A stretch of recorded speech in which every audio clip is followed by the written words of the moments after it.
Price the Lord. കർത്താവായ യേശുക്രിസ്തുവിൻ്റെ ധന്യതിരുനാമത്തിൽ JCNDSയുടെ YouTube ചാനലിലും വാട്സാപ്പ് ഗ്രൂപ്പിലും ഫേസ്ബുക്ക് പേജിലുമായി നിത്യജീവ മൊഴികൾ എന്നുള്ള പ്രസംഗ പരമ്പരയെ ശ്രവിച്ചു പോരുന്ന ഞങ്ങളുടെ ബഹുമാന്യ ശ്രോതാക്കൾക്കും ഈ സന്ദേശങ്ങളെ വാട്സപ്പിലും മറ്റും ഷെയർ ചെയ്ത് മറ്റുള്ളവർക്ക് പകർന്നു കൊടുത്തുകൊണ്ട് ഈ സുവിശേഷ ദൗത്യത്തിൽ പങ്കാളികളായിരിക്കുന്ന ഞങ്ങളുടെ ബഹുമാന്യ സബ്സ്ക്രൈബേഴ്സിനും വേഗം വരുന്നവനായ യേശുക്രിസ്തുവിൻ്റെ നിസ്തുല്യമായ നാമത്തിലുള്ള സ്നേഹവന്ദനത്തെ ഈ ദിവസവും അറിയിക്കുകയാണ്. യേശുക്രിസ്തുവിൻ്റെ പുതിയ നിയമരക്ഷയുടെ ഉപദേശം അഥവാ Jesus Christ new testament salvation doctrine എന്ന ഈ ഗ്രൂപ്പിലൂടെ ദൈവവചനം ശ്രവിക്കുവാൻ ഇന്ന് രാത്രിയിൽ ദൈവവചനം കേൾക്കുന്ന എല്ലാവർക്കും കർത്താവായ യേശുക്രിസ്തുവിന്റെ നാമത്തിലുള്ള സ്നേഹവന്ദനത്തെ അറിയിക്കുകയും ഇങ്ങനെ ഒരവസരം കർത്താവ് കൃപയാൽ നൽകിയതോർത്ത് കർത്താവിനെ കോടി കോടി സ്തോത്രം സ്തുതിയും കരയറ്റുകയും ചെയ്യുന്നു. ഒപ്പം ഈ ശുശ്രൂഷയിലേക്ക് നിയോഗിച്ച കർത്താവിൻ്റെ വിലയേറിയ ദാസന്മാർക്കുള്ള സ്നേഹവന്ദനത്തെ അറിയിക്കുകയാണ്.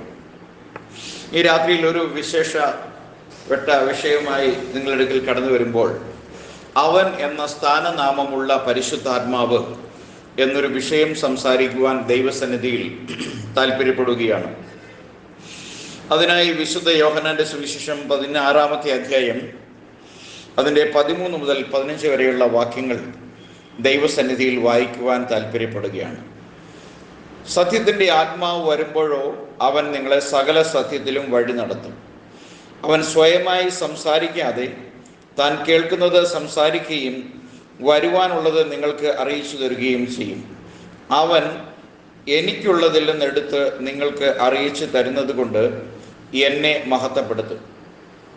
പിതാവിനുള്ളത് ഒക്കെയും എനിക്കുള്ളത്, അതുകൊണ്ടത്രേ അവൻ എനിക്കുള്ളതിൽ നിന്നെടുത്ത് നിങ്ങൾക്ക് അറിയിച്ചു തരും എന്ന് ഞാൻ പറഞ്ഞത്. കുറഞ്ഞത് കഴിഞ്ഞിട്ട് നിങ്ങൾ എന്നെ കാണുകയില്ല, പിന്നെയും കുറഞ്ഞത് കഴിഞ്ഞിട്ട് നിങ്ങൾ എന്നെ കാണും. അവൻ്റെ ശിഷ്യന്മാരിൽ ചിലർ കുറഞ്ഞെന്ന് കഴിഞ്ഞിട്ട് നിങ്ങൾ എന്നെ കാണുകയില്ല, പിന്നെയും കുറഞ്ഞത് കഴിഞ്ഞിട്ട് നിങ്ങൾ എന്നെ എന്നും പിതാവിൻ്റെ അടുക്കൽ പോകുന്നുവെന്നും അവൻ നമ്മോട് ഈ പറയുന്നത് എന്ത് എന്ന് തമ്മിൽ ചോദിച്ചു. Praise the Lord. ഇവിടെ ഇംഗ്ലീഷിൽ ഇങ്ങനെയാണ്, but when the spirit of the truth comes he will guide you into all the truth. He will not speak on his own. He will speak only what he hears, and he will tell you what is yet to come. He will glorify me, because it is from me that he will receive, that he will make known to you. All that belongs to the Father is mine. That is why I said the Spirit will receive from me what he will make known to you. Praise the Lord.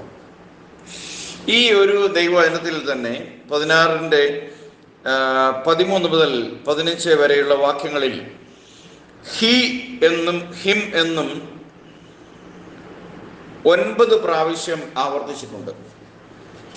ഇപ്പോൾ ഇങ്ങനെ പറയുമ്പോൾ തൃത്വക്കാരുടെ ഭാഷയിൽ മൂന്നാമത്തെ ദൈവത്തെ അവതരിപ്പിക്കുകയാണോ എന്ന് നിങ്ങൾക്ക് സംശയം തോന്നിയേക്കാം. എന്നാൽ ദൈവവചനത്തിൽ ദൈവത്തെക്കുറിച്ച് യോഹന്നാന്റെ സുവിശേഷം 4-ാം അധ്യായം 24-ാമത്തെ വാക്യത്തിൽ പറയുന്നു, ദൈവം ആത്മാവാണ്. യേശു പറഞ്ഞു, ദൈവത്തെ ആരും ഒരു നാളും കണ്ടിട്ടില്ല. അപ്പോസ്തലന്മാരും പറഞ്ഞു, ദൈവത്തെ ആരും ഒരു നാളും കാണാൻ കഴിയില്ല. അവൻ അടുത്തുകൂടാത്ത വെളിച്ചത്തിൽ വസിക്കുന്നവനും ധന്യനായ ഏകാധിപതിയും മനുഷ്യരാരും കണ്ടിട്ടില്ലാത്തവനും കാണാൻ കഴിയാത്തവനുമാണ്. Price the Lord. അപ്പോൾ ദൈവം എന്ന് നാം അറിയുന്ന, നമ്മളെല്ലാം ആരാധിച്ചു വരുന്ന ഏക പ്രപഞ്ച സൃഷ്ടികർത്താവായ ദൈവം ബൈബിളിൻ്റെ ഭാഷയിൽ മനുഷ്യരാരും കണ്ടിട്ടില്ലാത്ത ദൈവമാണ്. എന്നാൽ ആ ദൈവം പ്രത്യക്ഷമായപ്പോഴൊക്കെ മനുഷ്യരൂപത്തിൽ, അല്ലെങ്കിൽ ദൂതന്മാരുടെ രൂപത്തിൽ മനുഷ്യർക്ക് പ്രത്യക്ഷമായിട്ടുണ്ട്. അങ്ങനെ അവൻ്റെ 33.5 തിരുവയസ്സ് വരെ നീണ്ടു നിന്ന ഒരു പ്രത്യക്ഷത ആയിരുന്നു ജഡത്തിലുള്ള യേശുക്രിസ്തുവിൻ്റെ പ്രത്യക്ഷത. അതിനെക്കുറിച്ച് കൊളോസ്യർക്ക് എഴുതിയ ലേഖനം 1:15 അപ്പോസ്തലനായ പൗലോസ് പറഞ്ഞ, അവൻ അദൃശ്യനായ ദൈവത്തിന്റെ പ്രതിമയാണ്. He is the image of the invisible God. Praise the Lord. അപ്പോൾ അദൃശ്യനായ ദൈവത്തെ ദൃശ്യമായി വെളിപ്പെടുത്തിയത് യേശുക്രിസ്തുവാണ്. എന്നാൽ യേശുക്രിസ്തു ഈ ഭൂമി വിട്ട് തൻ്റെ ശുശ്രൂഷ തികച്ചു പോകുന്നതിന് മുമ്പായി തൻ്റെ ശിഷ്യന്മാരോട് അരുളി ചെയ്ത ഭാഗമാണ് നാം ഇവിടെ വായിച്ചത്. അവിടെ അവൻ പറയുന്നത്, ഞാൻ പോയി കഴിഞ്ഞാൽ കാര്യസ്ഥനെ നിങ്ങളുടെ അടുക്കിലേക്ക് അയക്കും. ഞാൻ പോകാഞ്ഞാൽ കാര്യസ്ഥൻ വരികയില്ല. ഞാൻ പോയാൽ അവനെ നിങ്ങളുടെ അടുക്കിലേക്ക് അയക്കും. അവൻ വന്ന് പാപത്തെക്കുറിച്ചും നീതിയെക്കുറിച്ചും ന്യായവിധിയെക്കുറിച്ചും ബോധം വരുത്തും. ആരാണ് ഈ അവൻ? Price the Lord. ഇവിടെ പറയുന്ന ആ അവൻ എന്നോട് കേട്ട് നിങ്ങളോട് സംസാരിക്കും.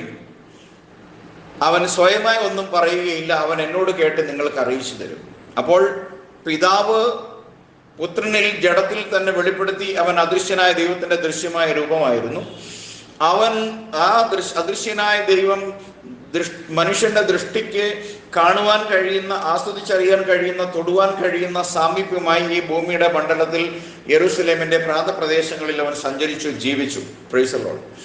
അങ്ങനെ അവനെക്കുറിച്ച് സകല പ്രവാചകന്മാരും എല്ലാ തിരുവെഴുത്തുകളും എഴുതിയിരുന്നത് പോലെയൊക്കെയും അവൻ ദണ്ഡനവും കഷ്ടതയും സഹിച്ചിട്ട് മനുഷ്യവർഗത്തിന്റെ പാപത്തിന്റെ പരിഹാരത്തിനായി തിരുവെഴുത്തുകളിൻ പ്രകാരം മരിച്ചിട്ട് ഉയർത്തെഴുന്നേറ്റ് സ്വർഗത്തിലേക്ക് കയറിപ്പോയി.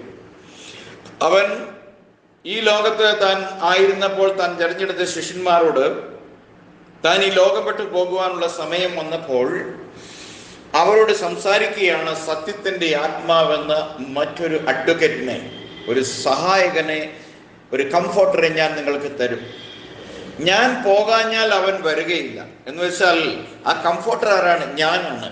ആ കംഫോർട്ടർ വരുമ്പോൾ ആ കംഫോർട്ടർ ഇങ്ങനെയായിരിക്കും, ഐ ആം ഇൻ യു, ഞാൻ നിങ്ങളിലായിരിക്കും. ഗോഡ് ഇൻ യു, അതാണ് പരിശുദ്ധാത്മാവ്.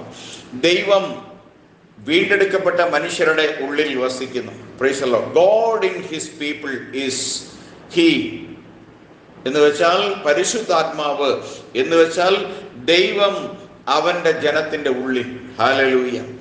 അങ്ങനെ ദൈവം മനുഷ്യരുടെ കൂടെ ഇസ്രായേൽ മക്കളെ വഴി നടത്തുവാൻ മേഘസ്തംഭത്തിൽ അവരുടെ മീതെ ഇരുന്നവൻ 33 വർഷം ഈ ഭൂമിയുടെ മണ്ഡലത്തിൽ യെരൂശലേമിൽ, കഫർനഹൂമിൽ, ഗലീലയിൽ, നസറത്തിൽ മനുഷ്യരുടെ രാജ്യത്തിന്റെ സുവിശേഷം അറിയിച്ച് യഹൂദന്മാരുടെ കൈകളാൽ ക്രൂശിലേറ്റപ്പെട്ട് മരിച്ച് ജഡത്തിൽ വസിച്ച കർത്താവായ യേശു ക്രിസ്തു താൻ പോയ ശേഷം താൻ തന്നെ മടങ്ങി വരും. 2 or 3 അവർ എൻ്റെ നാമത്തിൽ കൂടുന്നവരുടെ മധ്യേ ഞാൻ ഉണ്ടായിരിക്കുമെന്ന് വാഗ്ദത്തം ചെയ്ത കർത്താവ്, ആ കർത്താവ് തന്നെയാണ് പരിശുദ്ധ ആത്മാവായി താൻ വചനത്തിന്റെ വ്യവസ്ഥ പ്രകാരം യേശുക്രിസ്തുവിനോടുകൂടെ മരിച്ചടക്കപ്പെട്ട് പുനരുത്ഥാനത്തിന്റെ അവസ്ഥയിൽ യേശുക്രിസ്തുവിനോടുകൂടെ മരിച്ചടക്കപ്പെടുകയും ഉയർത്തപ്പെടുകയും ചെയ്യുന്ന ശുശ്രൂഷയുടെ ഭാഗമായി മാനസാന്തരപ്പെട്ട് പാപങ്ങൾ ഏറ്റുപറഞ്ഞ് ഉപേക്ഷിച്ച് യേശുക്രിസ്തുവിന്റെ നാമത്തിൽ സ്നാനമേറ്റ് വെള്ളത്തിൽ നിന്ന് കയറി പരിശുദ്ധാത്മാ അഭിഷേകം പ്രാപിച്ച് പരിശുദ്ധാത്മ നിവേശിതനായി ജീവിക്കുന്ന ഒരു വ്യക്തിയുടെ ഉള്ളിൽ വസിക്കുന്നത് മറ്റാരുമല്ല, യേശുക്രിസ്തു എന്ന പേഴ്സണാണ്. അതാണ് പരിശുദ്ധ ആത്മാവ്. Price the Lord. ഈ പരിശുദ്ധ ആത്മാവിനെ കുറിച്ച് ബൈബിൾ പഠിപ്പിക്കുന്നിടത്തെല്ലാം ബൈബിൾ അവൻ എന്ന സംജ്ഞാനാമത്തിലാണ് പരിശുദ്ധാത്മാവിനെ ഉപയോഗിച്ചിട്ടുള്ളത്. അതുകൊണ്ട് തന്നെ പിതാവെന്നും പുത്രനെന്നും പരിശുദ്ധാത്മാവെന്നും അവൻ എന്ന പദം ഉപയോഗിച്ചിട്ടുള്ളത് കൊണ്ട് ഇവിടെ എല്ലാം ത്രിയേക ദൈവ വിശ്വാസികൾ അല്ലെങ്കിൽ തത്വവിശ്വാസികൾ ദൈവത്തെ 3 അവൻ എന്ന നാമമുള്ള 3 പദവികളിലേക്ക് കരയറ്റുകയാണ്. എന്നാൽ ബൈബിൾ എവിടെയും അവൻ എന്ന് ദൈവത്തെ സംബോധന ചെയ്യുമ്പോൾ സൃഷ്ടികർത്താവായ ദൈവത്തെയും അവൻ എന്ന മസ്കുലിൻ പുരുഷനാമത്തിൽ സംബോധന ചെയ്തിട്ടുണ്ട്. യേശുക്രിസ്തുവിനെ കുറിച്ചും അവനെന്ന് സംബോധന ചെയ്യുന്നുണ്ട്. പരിശുദ്ധാത്മാവിനെ കുറിച്ചും അവൻ എന്ന മസ്കുലിൻ നാമത്തിൽ അല്ലെങ്കിൽ ഒരു ജെൻഡർ എന്നുള്ളതിൽ ഒരു മസ്കുലിൻ ജെൻഡറായി അവതരിപ്പിച്ചിട്ടുള്ളത് നമുക്ക് മനസ്സിലാക്കുവാൻ കഴിയും. എന്നാൽ ഈ മസ്കുലിൻ ജെൻഡറായി അവതരിപ്പിക്കപ്പെട്ട യഹോവയായ ദൈവവും യേശുക്രിസ്തു എന്ന ഈ ഭൂമിയിൽ ജഡത്തിൽ വസിച്ച് നമുക്ക് വേണ്ടി മരിച്ചിട്ട് ഉയർത്തെഴുന്നേറ്റ് പോയ യേശുക്രിസ്തു എന്ന വ്യക്തിയായി ഈ ലോകത്ത് ഒരു പേഴ്സണായി വെളിപ്പെട്ട യേശുക്രിസ്തുവും പിന്നീട് തൻ്റെ ഈ ലോകവാസത്തിന് ശേഷം താൻ അയച്ചു നൽകുന്ന പരിശുദ്ധാത്മാവെന്ന കാര്യസ്ഥൻ അല്ലെങ്കിൽ അഡ്വക്കേറ്റ് അല്ലെങ്കിൽ നമുക്ക് വേണ്ടി നമ്മുടെ കാര്യാദികളെ അല്ലെങ്കിൽ ഈ ക്രിസ്തുവിൽ നമ്മെ തികഞ്ഞ പുരുഷനാക്കി തീർക്കുന്ന ദൈവത്തിന്റെ ആത്മാവ് അവനെയും നമ്മൾ ബൈബിളിൽ പരിശോധിക്കുമ്പോൾ നമുക്ക് പരിശുദ്ധ ആത്മാവിനെയും അവൻ എന്ന സ്ഥാനനാമത്തിൽ അവതരിപ്പിച്ചതായി കാണാൻ സാധിക്കും. അപ്പോൾ എഫേസ്യ ലേഖനം 4-ാം അധ്യായത്തിൽ അതിന്റെ 30-ാമത്തെ വാക്യത്തിൽ നാം ഇങ്ങനെ വായിക്കുന്ന, grieve not the holy spirit of God. പരിശുദ്ധ ആത്മാവിനെ വേദനിപ്പിക്കരുത്, വിഷമിപ്പിക്കരുത്, സങ്കടപ്പെടുത്തരുത് എന്ന് നാം വായിക്കുന്നു. Praise the Lord. പരിശുദ്ധാത്മാവിനെ ദുഃഖിപ്പിക്കരുത്, അവനാലല്ലോ നാം വീണ്ടെടുപ്പ് നാളിനായി മുദ്രയിട്ടിരിക്കുന്നത്. സോ പരിശുദ്ധാത്മാവ് രക്ഷിക്കപ്പെട്ട ഓരോ വ്യക്തിക്കും ദൈവം നൽകുന്ന ദൈവത്തിന്റെ പോർഷനാണ്, ദൈവത്തിന്റെ ഭാഗമാണ്. Price the Lord. കർത്താവായ യേശുക്രിസ്തുവിൽ വിശ്വസിച്ച് യേശുക്രിസ്തുവിന്റെ മരണത്തിൽ പങ്കുചേരുവാൻ യേശുക്രിസ്തുവിനോടുകൂടെ പാപസംബന്ധമായി മരിക്കുകയും യേശുക്രിസ്തുവിനോടുകൂടെ അവന്റെ കാൽവരി മരണത്തിന്റെ അടക്ക ശവസംസ്കാര ശുശ്രൂഷയുടെ ഭാഗമായി വെള്ളത്തിൽ യേശുക്രിസ്തുവിന്റെ നാമത്തിൽ സ്നാനമേൽക്കുകയും പിന്നീട് യേശുക്രിസ്തു പിതാവിന്റെ മഹിമയിൽ ജീവിച്ചെഴുന്നേറ്റതുപോലെ നാം വെള്ളത്തിൽ നിന്ന് പുതിയ പ്രത്യാശയോടെ എഴുന്നേറ്റ് വരികയും ചെയ്യുന്ന ഒരു വ്യക്തി യേശുക്രിസ്തുവിന്റെ മരണമടക്കം പുനരുദ്ധാനത്തിൽ ഭാഗവാക്കായി ഒരു പുതിയ ജീവനിൽ നടക്കുവാൻ ആഗ്രഹിക്കുമ്പോൾ ദൈവം അങ്ങനെ അവനെ നടത്തേണ്ടതിന് കൊടുക്കുന്ന ദൈവത്തിന്റെ ഭാഗമാണ്, ദൈവത്തിന്റെ അംശമാണ്, ആത്മാവായ ദൈവത്തിന്റെ ആത്മാ പോർഷനാണ് പരിശുദ്ധാത്മാവ്. ഈ വാഗ്ദത്തത്തെ കുറിച്ച് അപ്പോസ്തലനായ പത്രോസ് തന്റെ ആദ്യത്തെ യെരൂശലേമിലെ പ്രസംഗത്തിൽ പരിശുദ്ധാത്മാവ് പിളർന്നിരിക്കുന്ന തീനാവുകളുടെ മേൽ കൂടിയിരുന്ന 120 പേരുടെ മേൽ പതിയുകയും അങ്ങനെ പത്രോസ് അവർക്ക് ഉച്ചരിക്കാൻ ദൈവം ആത്മാവ് കൊടുത്ത ഭാഷകളിൽ ഉച്ചരിക്കുകയും ചെയ്തു എന്ന് നാം അവിടെ വായിക്കുന്നു. അങ്ങനെ ആ പരിശുദ്ധ ആത്മാവിനെ പ്രാപിച്ചവരായ അപ്പോസ്തലന്മാർ ജെറുസലേമിൽ അവരാൽ നടന്ന അടയാളങ്ങളും അത്ഭുതങ്ങളും അതിനോട് അനുബന്ധമായി പത്രോസിന്റെ ആദ്യത്തെ പ്രസംഗത്തോടുകൂടി രക്ഷിക്കപ്പെട്ട ആളുകൾ അവിടെ പത്രോസിന്റെ വാക്ക് കേട്ട് 3000-ഓളം ആളുകൾ കർത്താവായ യേശുക്രിസ്തുവിന്റെ നാമത്തിൽ സ്നാനമേൽക്കുന്നു. അങ്ങനെ മാനസാന്തരപ്പെട്ട് പത്രോസിന്റെ അടുക്കിലേക്ക് അല്ലെങ്കിൽ ശിഷ്യന്മാരുടെ അടുക്കിലേക്ക് കടന്നു വന്ന ആ ആദ്യത്തെ 3000 യഹൂദന്മാർ അവരോട് ചോദിച്ചു, പത്രോസിനോടും ശേഷം അപ്പോസ്തലന്മാരോട്, സഹോദരന്മാരായ പുരുഷന്മാരെ, രക്ഷ പ്രാപിക്കാൻ ഞങ്ങൾ എന്തു ചെയ്യണം? അപ്പോൾ പത്രോസ് അവരോട് പറഞ്ഞു, നിങ്ങൾ മാനസാന്തരപ്പെട്ട് നിങ്ങളുടെ പാപങ്ങളുടെ മോചനത്തിനായി ഓരോരുത്തൻ കർത്താവായ യേശുക്രിസ്തുവിന്റെ നാമത്തിൽ സ്നാനമേൽപ്പീൻ, എന്നാൽ പരിശുദ്ധാത്മാവ് എന്ന ദാനം നിങ്ങൾക്ക് ലഭിക്കും. ഈ വാഗ്ദത്തം നിങ്ങൾക്കും നിങ്ങളുടെ മക്കൾക്കും ദൈവം വിളിച്ചു വരുത്തുന്ന ദൂരസ്ഥനായ ഏവർക്കും ഉള്ളതല്ലോ എന്ന് പറഞ്ഞു. അപ്പൊ പരിശുദ്ധാത്മാവ് എന്നത് ദൈവത്തിന്റെ രക്ഷിക്കപ്പെട്ട ദൈവ പൈതലിന്റെ വാഗ്ദത്തമാണ്. എന്ന് വെച്ചാൽ അത് ഗോഡ് ഇൻ യു, ദൈവം നിങ്ങളുടെ ഉള്ളിലാണ്. Price the Lord. വീണ്ടെടുക്കപ്പെട്ട നിങ്ങളുടെ ഉള്ളിൽ ദൈവത്തിന്റെ ആത്മാവ് ഇരിക്കുമ്പോൾ നമുക്കറിയാം, നമുക്ക് നമ്മുടെ പരിശുദ്ധാത്മാവിനെ നമ്മുടെ സ്നേഹിതൻ എന്ന് പറഞ്ഞിട്ടുണ്ട്, നമ്മുടെ കാര്യസ്ഥൻ, അഡ്വക്കേറ്റ്, സഹായകൻ, കംഫോർട്ടർ എന്ന് പറഞ്ഞിട്ടുണ്ട്, അവൻ എന്ന സംജ്ഞാനാമത്തിൽ ഉപയോഗിച്ചിട്ടുണ്ട്. ആ പരിശുദ്ധാത്മാവിനെ ദുഃഖിപ്പിക്കരുത് എന്ന് എഫേസ്യ ലേഖനം ദൈവത്തിന്റെ പരിശുദ്ധാത്മാവിൽ അപ്പോസ്തലനായ പൗലോസ് പറയുകയാണ്, grieve not the spirit of God. പരിശുദ്ധാത്മാവിനെ നോവിക്കരുത്, അവനാൽ അതിലോ നിങ്ങൾ വീണ്ടെടുപ്പ് നാളിനായി മുദ്രയിട്ടിരിക്കുന്നത്. അപ്പോൾ നാം ഒരു കാര്യം മനസ്സിലാക്കണം, നമ്മൾ വളരെയധികം സ്നേഹിക്കുന്ന ഒരു സുഹൃത്ത് നമുക്കുണ്ടെന്ന് വിചാരിക്കണം. നമ്മുടെ വീട്ടിൽ എല്ലാവർക്കും ആ സുഹൃത്തിനെ വിശ്വാസമാണ്. അനേക നാളുകളിലെ അവൻ്റെ നമ്മളോടുള്ള പ്രവൃത്തിയിലും അവൻ്റെ ജീവിതത്തെയും നിരീക്ഷിച്ചു പോരുന്ന നമ്മൾക്ക് അവനെ ഏത് സമയത്തും നമ്മുടെ വീട്ടിൽ കടന്നു വരുന്നതിന് സ്വാതന്ത്ര്യം കൊടുക്കുവാൻ കഴിയുന്ന വിധത്തിൽ വിശ്വസ്തനായി നാം മനസ്സിലാക്കിയിട്ടുണ്ട്. അതുകൊണ്ട് കളങ്കമില്ലാത്ത ഈ വിശ്വസ്തനായ സ്നേഹിതൻ നമ്മുടെ വീട്ടിൽ ഏത് സമയവും കടന്നു വരാം. എന്നാൽ ചില ദിവസങ്ങളിൽ നമ്മുടേതായ ഇന്നലെ വഴി നമ്മൾ കൊടുത്തിരുന്ന സ്വാതന്ത്ര്യവും ഇന്നലെ വരെ നമ്മുടെ വീടിനുള്ളിൽ അവർക്ക് കൊടുത്തിരിക്കുന്ന ഇൻവോൾവ്മെന്റും നമ്മൾ പരിമിതപ്പെടുത്തുകയാണെന്ന് വിചാരിച്ചു. അപ്പോൾ ഈ സുഹൃത്തിന് എന്ത് തോന്നും? എനിക്ക് അദ്ദേഹത്തിന് മനോവിഷമം ഉണ്ടാകും. എന്ത് കാരണത്താലാണ് എന്നോട് ഇവർ അവഗണിക്കുന്നത്, എന്നെ വേദനിപ്പിക്കുന്നത്, എനിക്ക് മുമ്പ് നൽകിയിരുന്ന സ്വാതന്ത്ര്യം ഇപ്പോൾ ഇല്ലാത്തത്?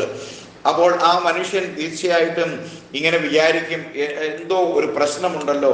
അദ്ദേഹം ഫീൽ ചെയ്യാൻ തുടങ്ങും, ഒരു അവഗണന ഫീൽ ചെയ്യാൻ തുടങ്ങും. ഇതേ ഒരു അവഗണനയെ സംബന്ധിച്ചാണ് വിശുദ്ധ വേദപുസ്തകം ബൈബിളിൽ നമ്മെക്കുറിച്ച് പറയുന്നത്. ദൈവത്തിന്റെ ആത്മാവിനെ ദൈവം നമുക്ക് നൽകി. Praise the Lord. അപ്പൊ ഇവിടെ പറയുന്ന grieve not the holy spirit of God, പരിശുദ്ധാത്മാവിനെ ദുഃഖിപ്പിക്കരുത്.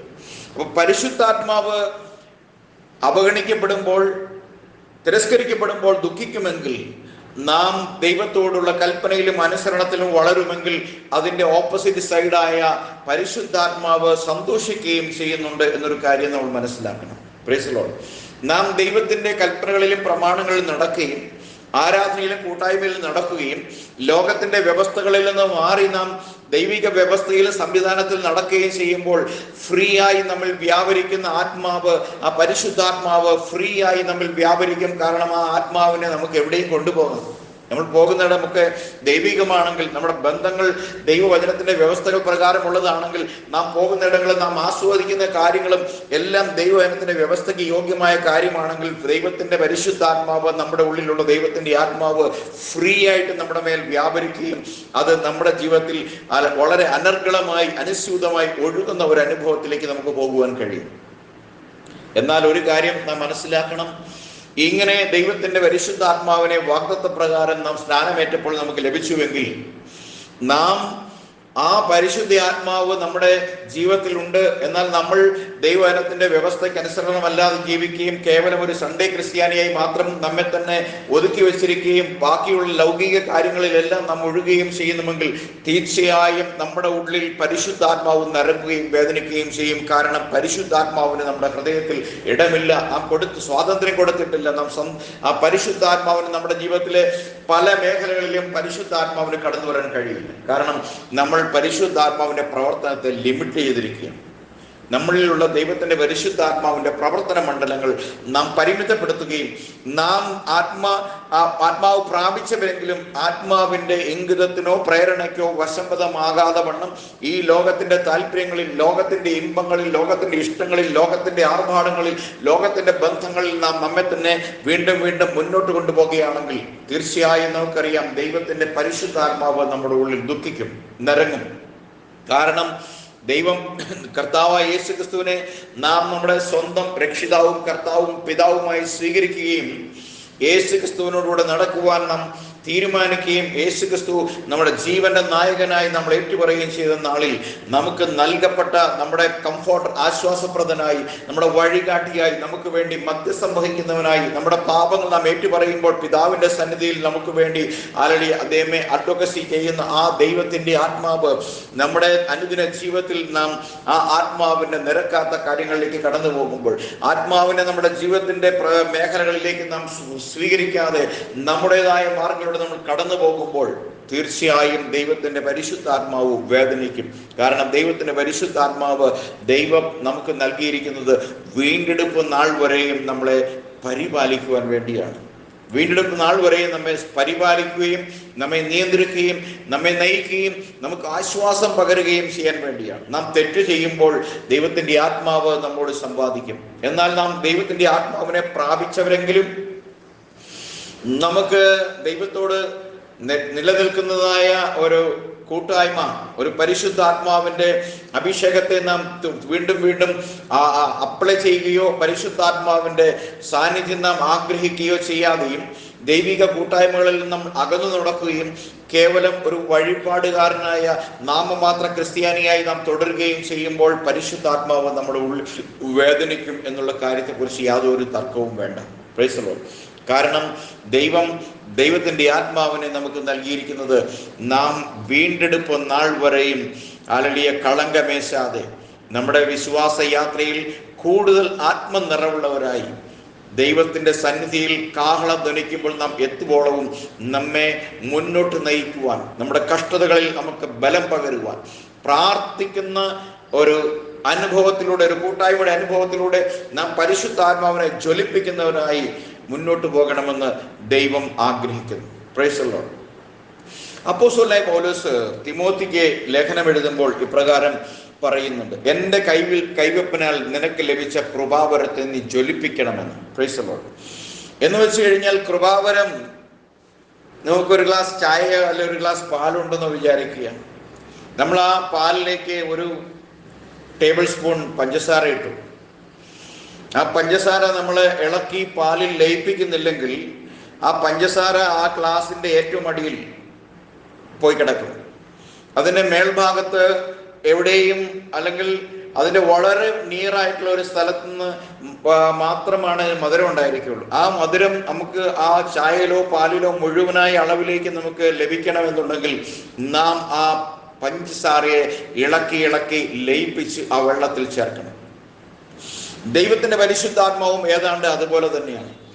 ദൈവത്തിന്റെ പരിശുദ്ധാത്മാവ്, നാം രക്ഷിക്കപ്പെട്ട് കർത്താവിനെ സ്വീകരിച്ച നാളിൽ നിത്യത വരെയും നമ്മെ ഉറപ്പാക്കി കണ്ടതിന് നമ്മിൽ നിവേശിപ്പിച്ചിട്ടുള്ള ആത്മാവിനെ നമ്മൾ പ്രാർത്ഥന കൊണ്ടും വിശ്വാസത്തിന്റെ സ്ഥിരത കൊണ്ടും ദൈവവചന ധ്യാനം കൊണ്ടും കൂട്ടായ്മ കൊണ്ടും ജ്വലിപ്പിച്ച് നമ്മുടെ ക്രിസ്തീയ ജീവിതം പരിശുദ്ധാത്മ നിവേശിതമായി ജ്വലനമുള്ള ദൈവ സാന്നിധ്യം എപ്പോഴും നമ്മിൽ നിറഞ്ഞു കവിയുന്ന ഒരു അനുഭവത്തിലേക്ക് പോകുമ്പോൾ മാത്രമാണ് പരിശുദ്ധാത്മാവ് നമ്മുടെ അനുദിന ജീവിതത്തിൽ നമ്മുടെ രക്ഷയുടെ വീണ്ടെടുപ്പ് നാൾ വരെയുള്ള ഒരു പ്രോസസ്സിൽ നമ്മെ മുന്നോട്ട് നയിക്കുവാൻ പര്യാപ്തമാകുകയുള്ളൂ.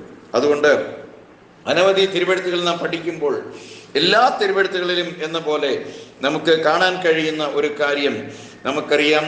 യോഹന്നാന്റെ സുവിശേഷം 14 അധ്യായം 16 മുതൽ 18 വരെയുള്ള വാക്യങ്ങളിലും നമുക്ക് ഈ കാര്യത്തെ കാണുവാനായിട്ട് സാധിക്കും. Price the Lord. 16 മുതൽ 18 വരെയുള്ള വാക്യങ്ങൾ കൂടി ഞാനൊന്ന് വായിക്കാൻ ആഗ്രഹിക്കുകയാണ്. എന്നാൽ ഞാൻ പിതാവിനോട് ചോദിക്കും, പിതാവ് സത്യത്തിന്റെ ആത്മാവ് എന്ന മറ്റൊരു കാര്യസ്ഥനെ എന്നേക്കും നിങ്ങളോടുകൂടി ഇരിക്കേണ്ടതിന് നിങ്ങൾക്ക് തരും. Price the Lord.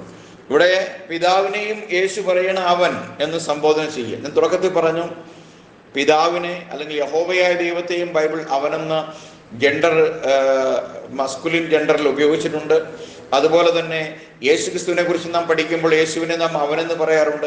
പരിശുദ്ധാത്മാവിനെ യേശു തന്നെയും ഇൻട്രൊഡ്യൂസ് ചെയ്യുന്നത് അവൻ എന്നുള്ള തലത്തിലാണ്. അപ്പോൾ അവൻ സത്യത്തിന്റെ ആത്മാവെന്ന മറ്റൊരു കാര്യസ്ഥനെ എന്നേക്കും നിങ്ങളോട് ഇരിക്കേണ്ടതിന് നിങ്ങൾക്ക് തരും. അപ്പോൾ ഇവിടെ കർത്താവ് ഒരു പ്രോമിസ് വാഗ്ദത്തം ചെയ്യുകയാണ്.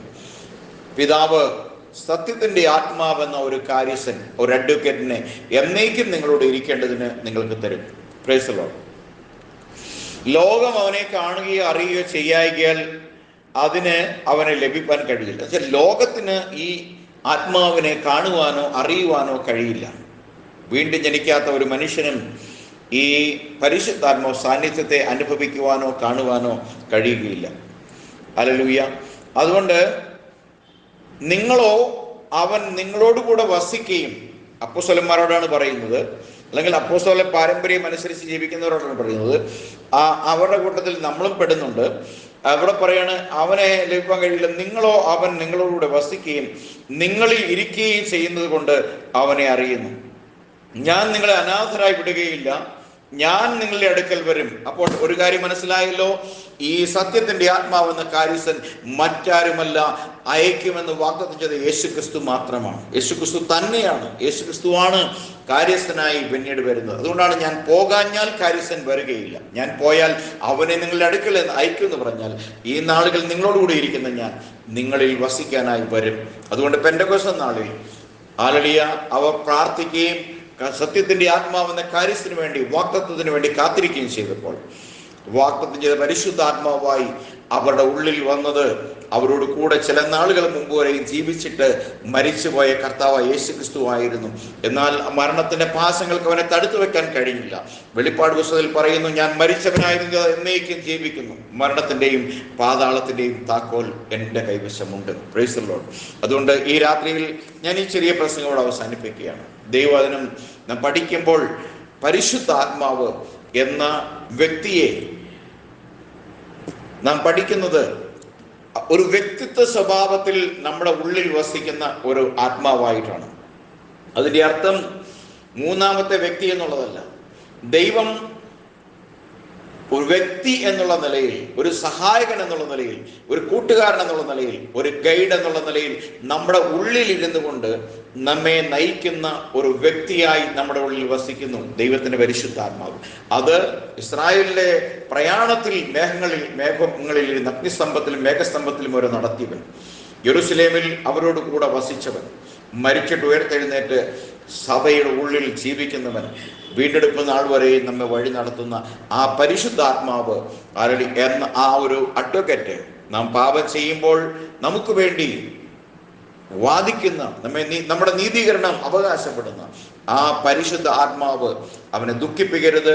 നമ്മുടെ ജീവിതത്തിൽ പരിശുദ്ധാത്മാവിന് കടന്നു ചെല്ലാൻ കഴിയാത്ത മേഖലകളിൽ നിന്ന് മാറി നടക്കുകയും ആ ആത്മാവിന് കടന്നു പോകാൻ ആത്മാവിന്റെ ഗൈഡൻസിന് കീഴിൽ നടക്കുവാനും ദൈവം നമ്മെ സഹായിക്കട്ടെ എന്ന് പ്രാർത്ഥിച്ചുകൊണ്ട് ഞാൻ ഈ എളിയ പ്രസംഗം ഇവിടെ അവസാനിപ്പിക്കുകയാണ്. ഇങ്ങനൊരു അവസരം എനിക്ക് ഒരുക്കി തന്ന ഗ്രൂപ്പിന്റെ അഡ്മിന്മാർക്ക് ഒരു അവസരത്തിൽ വീണ്ടും നന്ദി അറിയിച്ചുകൊണ്ട് എൻ്റെ വാക്കുകൾ ഞാൻ അവസാനിപ്പിക്കുന്നു. കർത്താവായ യെശുവ ഹമശിയ നിങ്ങളെല്ലാവരെയും അനുഗ്രഹിക്കട്ടെ. ആമേൻ.